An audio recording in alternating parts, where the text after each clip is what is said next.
A 2-1 victory over Braintree, hard fought. You must be thrilled with your side's determination. No, absolutely. I thought we worked hard to get 2-0 up, which I thought would put us in control, and was it a minute later they've got a deflected goal, can't do anything about that, and that gives them a lot of momentum. And then we lose Paul, we lose Macca, and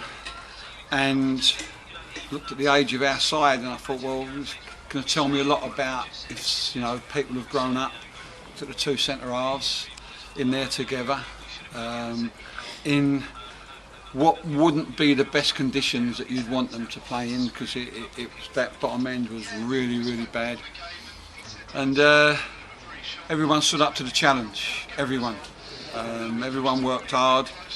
We said before the game that, you know, we'll have performances in the season like away to Kidderminster, where we played some great football, kept the ball moving, probably displayed, I think, perfect away performance. This is going to be the other side of the coin, where everyone's got to work hard, everyone's got to dig in. You know, we haven't got to be pretty, we've got to be effective.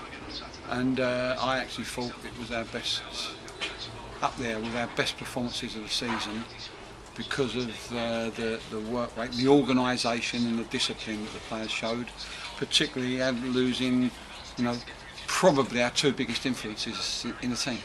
Let's just quickly, on the negatives then, the two injuries that you've talked about, Steve McNulty and Paul Benson. What can you tell us about those early on? Paul at 2 o'clock wasn't playing, but in the end he said, look, I think I can give it a go and go for as long as possible. We've got no Shorey, we've got no Alex Wall, and to be honest, Andre missed a couple of weeks with his hamstring, and so it was one of those. So we went with it, and he went as long as he could and done well. But Macca was having a problem with his back, and he stiffened up at half time. Really, he didn't need the break, and he just couldn't continue.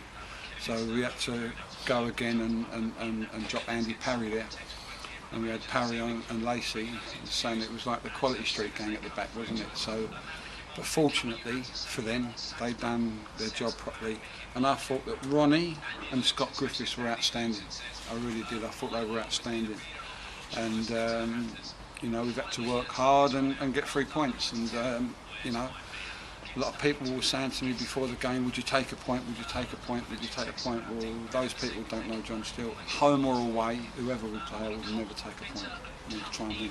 And the goals came, Paul Benson and Andy Parry, you've mentioned them both already. I mean, there was a bit of perseverance for the first one. There was some lovely attacking football early in the half, and it eventually paid off. Yeah, I think that the early part of the game, I think you could pass. I think the longer the game went, both teams had to go a bit longer.